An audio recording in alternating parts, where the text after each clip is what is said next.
Hey everyone, I'm Mo, And I'm Jo. and you're listening to Mojo and the Outsiders podcast, brought to you by Backwoods Adventure Mods. On this episode, we're talking beasts, bikes, and fireball whiskey.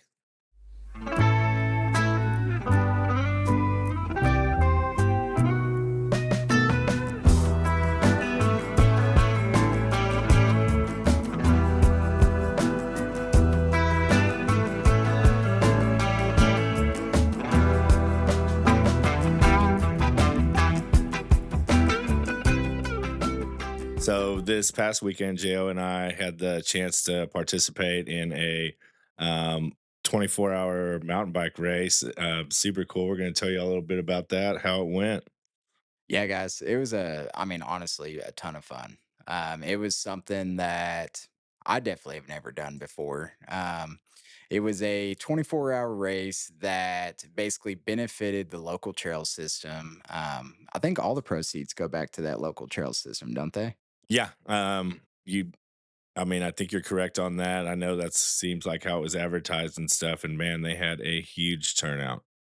Yeah. What was it like? 450 riders total? Yeah, that's what we heard. And it was 200 last year. So word of mouth got around and we didn't participate in it last year, but man, there was so many folks there this year. Yeah, yeah. And I mean so the event was called Beast of Burden. And was it put on by ORC, Ozark Off-Road Cyclists? Yeah, yeah, they're the ones that put it on, and they're a great group. They advocate for a lot of the trails around here, do a lot of the maintaining, a lot of the building. A lot of folks reach out to them for some consulting on some of the trails they're trying to do. They do a great job building sustainable trails. That are not just for mountain bikers, but for runners, hikers, kind of everybody. Can use these trails and get out and enjoy them. Yeah. And there was a guy out there that raced with us, actually Evan House, that he was on one of our episodes, and he was telling us that yeah, like pretty much all the trails out, it was Mount Kessler, and they've all been hand cut. I mean, so there really hasn't been any machinery out there. It's just yeah, a basically just a lot of hard work. It's not just cutting and stuff, but it's like the rock placement and moving all these rocks around and stuff like that, and getting these trails to where they can drain and not just be ate up. Anytime a rain comes through, so they're knocking it out of the park. The Kessler isn't the only trail they've worked on, but I know they put a lot back into that system. Yeah, yeah, they really do, and the trails are a lot of fun out there. So, I know we were not, at least I wasn't qualified for this race whatsoever. No, and I had the nerves going. When we signed up to it, Evan had come to us and said that he was wanting to get a team together for this year. Had reached out to myself, Jo, Grant as well, see if we can get a team together. And Jo and I kind of hopped on it immediately. Yeah, yeah. I mean, I think we signed up. The race was on. It started on Saturday of this past weekend, and I think we signed up. What was it? 4 days before. Yeah, I think they opened the entry up for us so that we could sign up late-ish, but totally worth it. And Jo and I had talked about it. The nerves were going, all the feels because um, Kessler seems like you're going to have some uphill. It's going to be a tough ride and everything, but we had such a solid group that I knew we'd be able to get through it. Oh yeah, man. I mean, the energy with our group was just awesome. I mean, everyone was stoked. No one was out there like taking it real, real serious, which definitely made Mo and I Yeah, feel better. it's So non-competitive. yeah, yeah, which is what I needed to hear. I mean, really, if they would have sold it to me with, "Hey, we're going to go out there and try absolutely as hard as we possibly can," I would have said no immediately. But yeah, no, it's just a great group, and we got to just kind of hang out and just kind of dip our toe in the water, see what that whole race life is kind of like. And man, I enjoyed it. I really want to do some more of them. I think.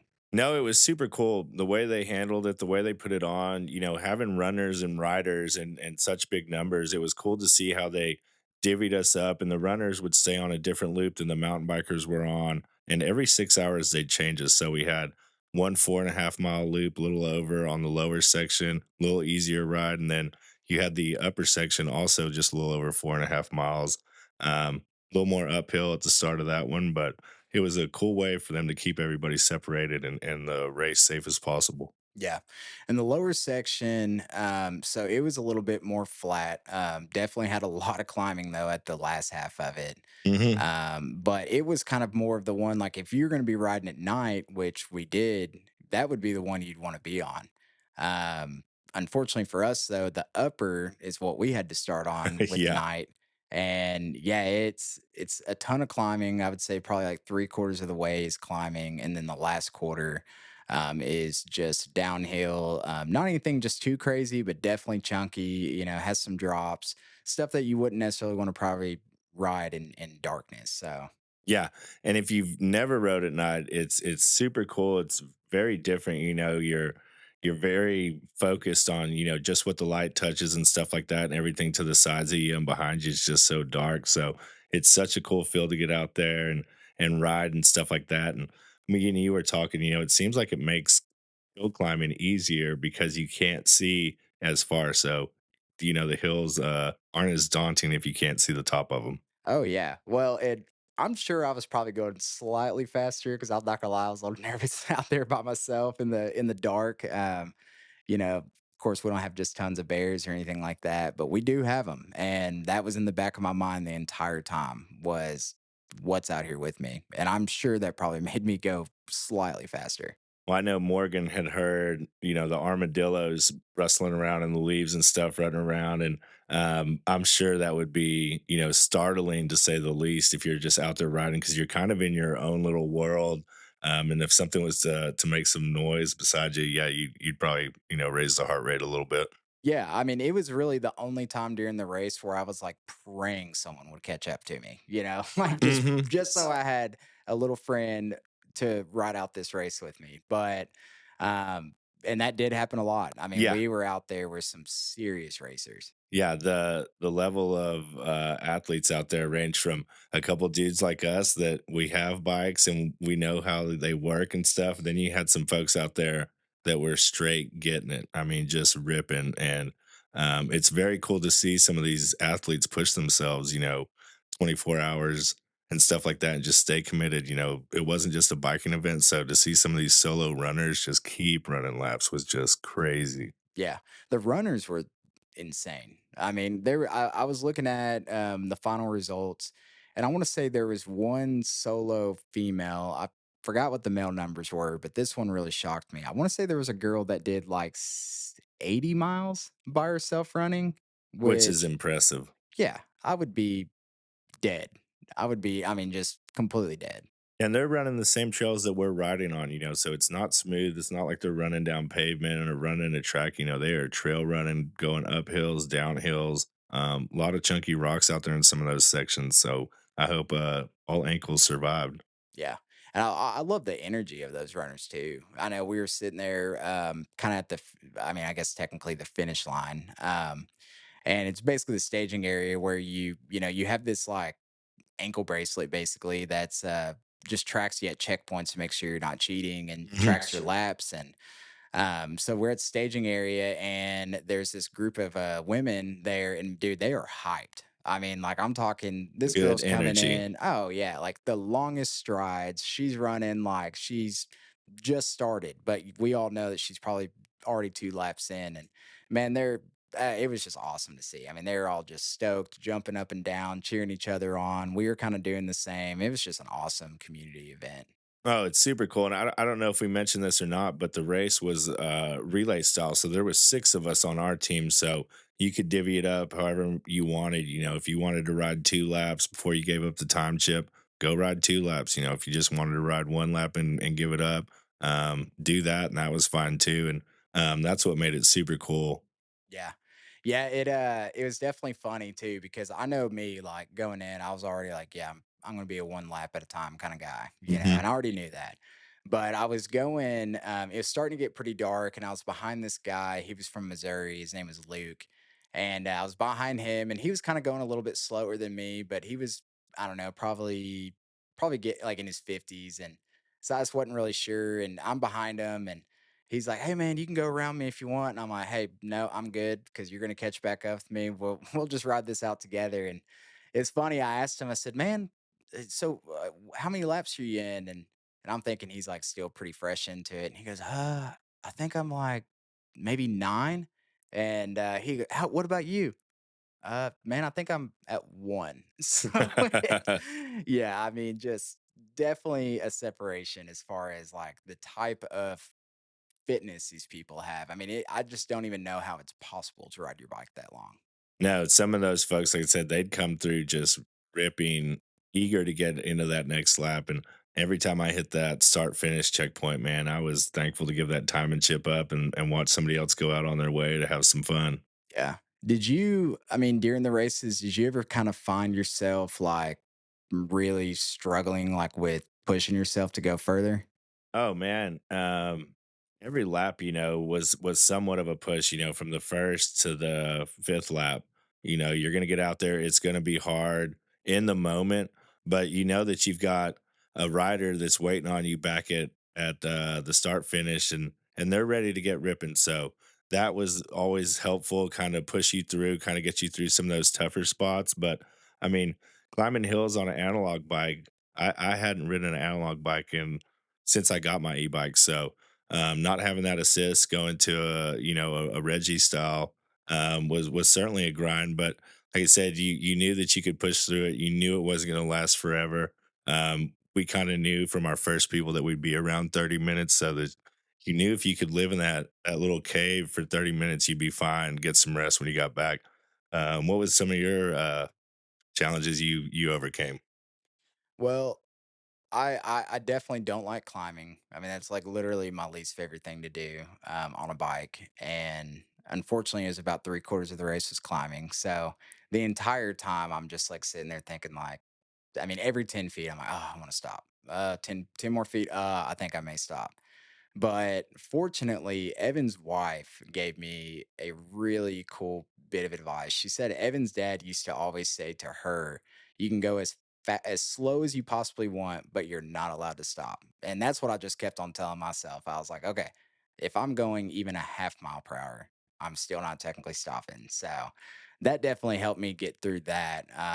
Other challenges too would be um really, for me, actually, was just, like, worrying about weather, I was Yeah. always worried that it was about to start raining.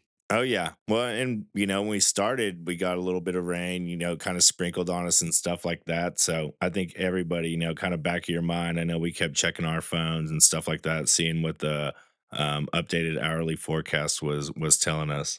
Yeah, yeah. Yeah, which we got, really lucky, and we'll go into that in a moment, but as far as, like, the rain goes, but, weather ended up being perfect. I mean, I felt Hmm. like the temperature was great. Yeah, I mean, it ended up being good, but that was always kind of in the back of my mind for sure. No, and I thought we paced it out so well, just with the way we did it. Whether it be one lap or two laps, come back, and then you'd have that nice break where your legs just weren't whooped. You didn't want to sit in the chair for too long; they'd get stiffen up on you. But um, that 2 hour and 30 minute window in between rides was just so helpful. And Evan's family brought up some chicken. I mean, we ate so good. The OORC put tacos on for everybody. So that was amazing. So, and then Fossil Cove bringing all the beer, that you could drink. I mean, it was everything you wanted. Man, the food was really, really good. And the beer, of course, was incredible. I kept on expecting myself to want to drink more beer, but I'm not gonna lie, after every lap, that was like the last thing I wanted was beer. They actually had a they had a fireball station Yeah. in the middle of the trail on the lower loop. So you make this big climb, and then about I don't know, like 3/4 of the way up the climb, there's a fireball station. And I kept on seeing it on every lap, and I kept on telling myself, Joe, you got to stop and at least do one. So right before dark, I stopped and took a shot of Fireball. And let me tell you, it did not sit well on the way down. I mean, Never does. oh man, by the time I got down, all that fireball was just like squishing around in my stomach, making me all sick feeling. And then it didn't help too, because then I noticed after I took the shot that I accidentally used a used shot glass full of ants. So like it was just, yeah, like that was not an awesome experience. And yeah, and then that pretty much ruined my want for beer for the rest of the race for sure. No, I had 1 beer with dinner, and I was same, it's like I knew we had a bunch of booze, we can get into that if we wanted, but, it seemed like the mindset with everybody on the team was we were ready to ride. Yeah, it was funny, like, we went in, and this is definitely, I feel like, the way we need to go into it next year. Go in with the mentality of, "Hey, we're not taking this serious." And then as we got further and further into the race, it seemed like everyone started getting a little bit more serious, you know? But we Yeah. still kept it a lot of fun, and it was just perfect to go into it that way. Because yeah, like when the night riding came, then we had to switch over to the upper level, the upper Mhm. loop. And that's the one that's a little bit harder. And of course, like you're getting nervous because you're like, okay, we're gonna have to go do the harder loop at night. I don't really ride with lights a whole lot, so how is that gonna work? Are my lights gonna turn off in the middle of it? You just have all this stuff going through your head. And then we actually got, what was it, 4 loops in around, what, before like 1 o'clock, I think. Yeah. And I mean, they changed us over at midnight, so I know we'd all gotten 1 lap up on the upper section before they had changed us over, and then, they turned us back over to the lower section at midnight, so every 6 hours, these loops would change, so at midnight, you went back to the lower and stuff like that, but, um, the upper section, it just has this little bit of a downhill, Crazy Mary, and, a little bit of chunk in there, but you just kind of hold on tight, and like I said, it's just different at night because you can only see what the light shows. But um, everybody seemed to survive it. We had one girl go over her bars, but um, that'll happen. That story's pretty funny. We got to tell that one. So, this will tell you about our qualifications as a team. So, her name was Jess, very very nice lady, and we're talking, and I want to say she had just done her first loop, and she's telling me, she goes, "Yeah, I'm not gonna lie, mountain biking is a lot harder than I thought it was gonna be." And I look at her and I'm like, "Have you never ridden a mountain bike?" She goes, "No, it's my first time." Yeah.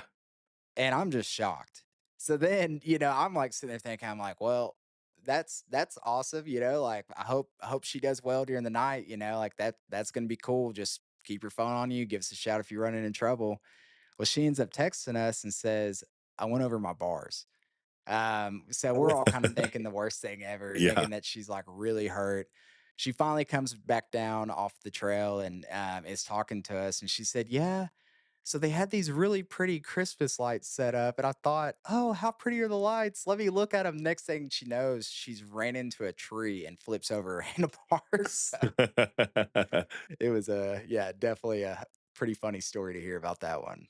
Yeah, that may have been like the only issue we ran into as far as anybody having trouble. But another funny story, late into the night, people are getting tired and everything like that. And you can tell because it's thinned out on the course. You're not riding with as many people and stuff like that, or seeing as many people come through the start finish line. Well, we're still up, and um, Evan comes in and he's going to change out his tag and give it to Morgan, and she's about to get a lap in.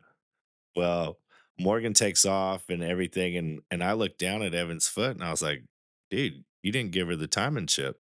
Oh, So Evan has to call Morgan. He had just come off a lap, and next thing you know, he has to ride probably another quarter of a lap to catch her to give her that timing chip and stuff. And just pretty funny, like I said, when you're out there for so long, some of these things can easily be overlooked.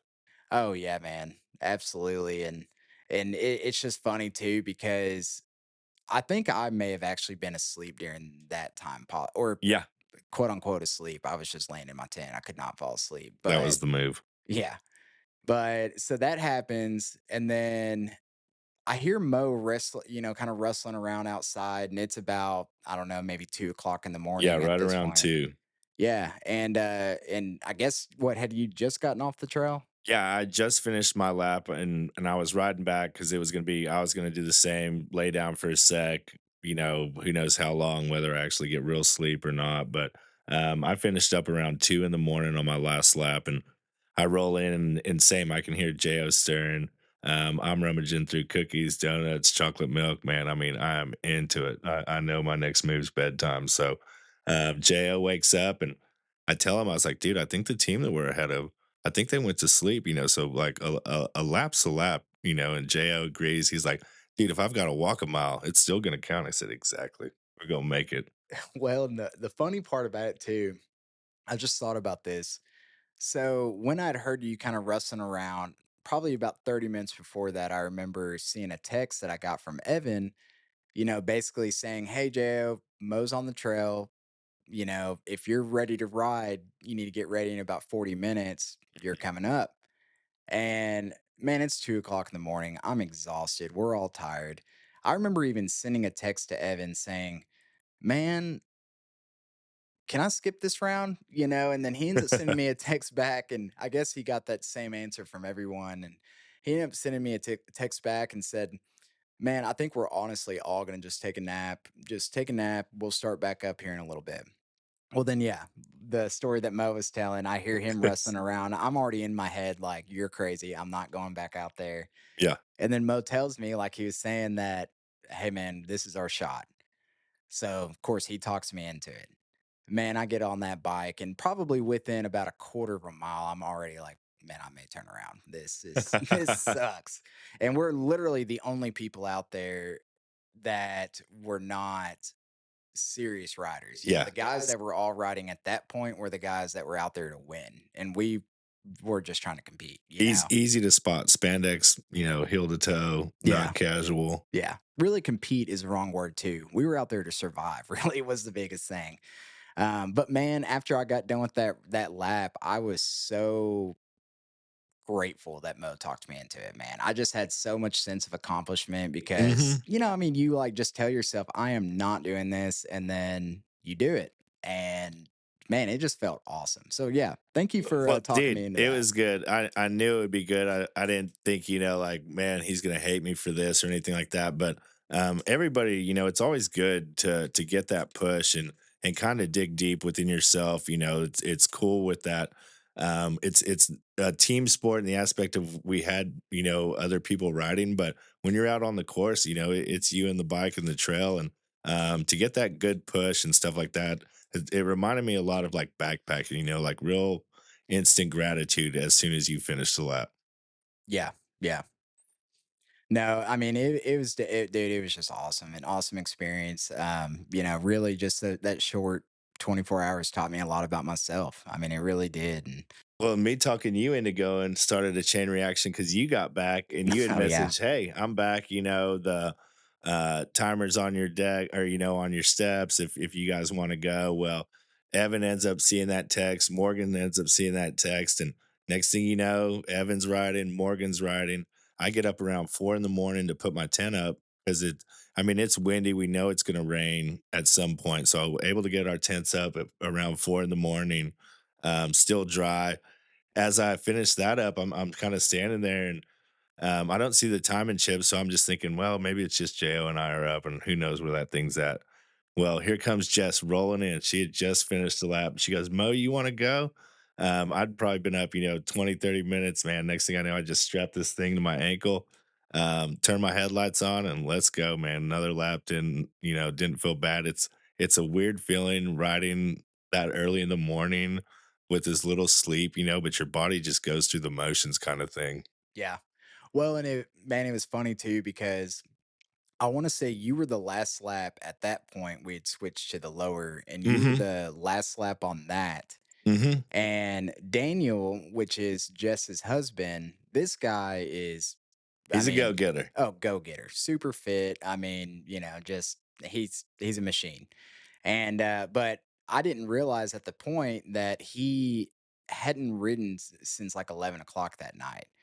He'd gone and I guess take the nap or took a nap, and I'm pretty sure we all forgot about him and forgot to wake him up, honestly. But yeah, he ended up waking up right before Mo came back. And I remember telling myself too, like, yes, if he wakes up, I'm definitely gonna try to talk Daniel into going in my place because it's the first lap on the upper, and I'm done. I don't want to ride anymore. I'm not gonna lie.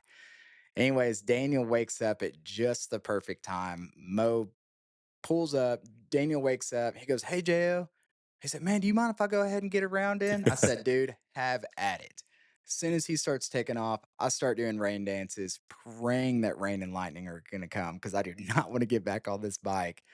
And sure enough, Oh my gosh, did it ever. I mean, we go up to the kind of stage lane, start finish line, and they've got a bunch of tents, pop-ups, everything like that, a bunch of vendors and stuff were up there too. But we go up there to start breaking down and they're serving us pancakes for breakfast and man, did the skies open up. I mean, it just started dumping rain on us. Yeah, and keep in mind, Daniel is still on the trail during this time. Yeah, with still a ways to go. It's not Yeah. like he was close to finishing. Like by the time it started raining, if he was over halfway done, man, that would have been impressive. But I mean, he rode in and it was almost like he was waiting for somebody to say his name. And we're all standing under this tent eating pancakes and stuff and holler for him. And dude, he jumps on the brakes on that thing and comes and finds us. And I'm sure he's excited about that last lap, but man, was he soaked.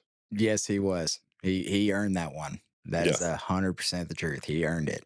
But it was cool, after lightning showed up, they had to call it, with it being outside up on the mountain and stuff like that. So they kind of had to make a decision there. And I mean, as much as it had rained, you wouldn't want to get out there on some of that slick rock and stuff like that, just be more of a hazard than what it's worth. So I mean, I thought they made the right call with calling it off. Oh yeah, because I mean, really, the trails would have been destroyed anyways at that point, especially that lower section where it's kind of flat and, really, it's we're supposed to be out there to get money together to make the trails better, not make them worse. So yeah, I was completely cool with them, calling it early. So But it just seemed cool with that whole chain reaction. It seemed like we had a member on the course for most the time that the race was going. Which for our group, for our level of fitness, I couldn't believe that we had done it. Pushed through. But um, just a great team. Thankful to be part of it. Thankful Evan reached out to us. I mean, it was fun to do stuff like that with people I don't normally do stuff like that with. yeah, absolutely. And I know I'll be doing it again. I'm pretty sure I'll definitely be doing this race again, but I want to do more races too. I mean, would you say you want to also? Well, yeah, it's fun, it's not even the competitive side, I know that podium, that's something I'll look at more than I'll ever stand on. So, but it's that challenge, that pushing yourself, that digging deep, that fighting through the suck to keep going, for better or worse, it's like you can do it. And you mentioned earlier, you're just almost grateful and thankful after you get done. You knew you did something that was going to be hard. You survived it. You pushed through. Yeah, yeah, man. And it's just awesome too when you get to do it with a team that supports you. You get to see all that positivity, how a team is supposed to work. And man, we just had such an I mean, I know we've already said it. We just had the best group. Like, I don't think it could have gotten any better. I mean, Evan's wife, absolute ripper, super fit, very positive, was always talking us up. Evan, the exact same way, definitely made for each other, and yeah, Daniel and Jess as well. And yeah, I mean, it was just awesome. Oh, it's so much fun. Definitely, I would definitely do that race again. 1000%. I've been telling people that, 10 out of 10 would recommend to anybody of any fitness level. That was the cool thing. Like I said, guys like us, guys um, with less fitness than us, we're out there. But the big thing is it's raising money for a good cause. So if you can put the being competitive and people are going to pass you. That's going to happen, and so some of that pride you got to suck up. But like I said, it's all for a better cause. Get out there and do it. But yeah, it's definitely cool. Um, Going to this one, kind of ignited something. I don't know what, but that big push is something I hadn't done in a long time, and it was fun to get out there and do it. Yeah, yeah, absolutely. I definitely came out of it feeling, recharged, oddly enough. But would you, as far as like for a first timer, what do you have any tips for anyone now that you've gone through it? Oh man, get on a team with participants. I know there were some teams that my buddies were on where um, they had the number of team members there, but only so many were actually getting it done. So that's what made our team so great. Is that everybody was participating, carrying their own weight, and getting it done. Yeah, yeah, and really that would be probably my tip too, would be not even really find participants that are fast riders, just find people that have good attitudes and that are mentally strong, because that's really what it is it's just a massive mental challenge. Hmm. It's not really hard as far as, the trail or, the fact that you're only riding like 4.5 miles at a time. It's just the Yeah. fact that you're doing it at like 2 in the morning, 3 in the morning, and you just don't stop. Yeah, for the third time or the fourth time or the fifth time, it's like that get back on that thing and kick it around and you'll be done. Like I said, 30 to 40 minutes is all it's gonna suck for. And then you're gonna get back, be able to rest, recharge, eat food. Yeah. Do you know what our final miles was? I want to say we finished a little over 130 miles between six of us, and that's way further than I ever thought we'd go. I expected fatigue to be more of a thing, but that little 2 hour window seemed to just be on the money, for as far as my legs felt. Yeah, yeah, it really was. And yeah, and really, I mean, 130 miles, like I know some people that are very experienced will probably think like, oh, they do that by themselves, Yeah. but man, that's yeah, way more than like you said, I ever would have thought we'd done. Oh yeah, and you could look at the standings, and some of these mileage, like we're happy with where we landed, but you see some of these numbers, some of these other teams cranked out, and you're just like, my goodness, man, they got it the whole time, just rushing. Yeah. Absolute psychos. But yeah, I mean, I think now I know talking to you, we may end up signing up for another one of the OORC's event, that comes up in January, and it's the same thing. They advertise it as it's not a race, it's a ride. So, like I said, I love that, and maybe we'll do more of these things. Yeah. And that's the Buffalo Headwaters Challenge, isn't it? Yeah, which I've heard is nothing but the best time. Never made it out there to it, but if you're riding bikes in the Buffalo area, I mean, what could be better? Yeah. We're definitely going to put that on the calendar. I think it'll be a thing. Absolutely. Well, guys, I think that is the end of this episode. But yeah, definitely, appreciate your time today. Definitely look up Beast of Burden for next year. We obviously definitely recommend it. Yeah. And yeah, and if y'all ever have any questions about it, definitely reach out, let us know. We're on backwoodsadventuremods.com. Our email is info@backwoodsadventuremods.com. Instagram's backwoodsadventuremods.com. YouTube's the same. So yeah, definitely reach out if y'all have any interest in any of that. And we definitely appreciate it and hope y'all have a great rest of your week. Always appreciated. Enjoy the rest of your day. Enjoy it. Peace. See ya.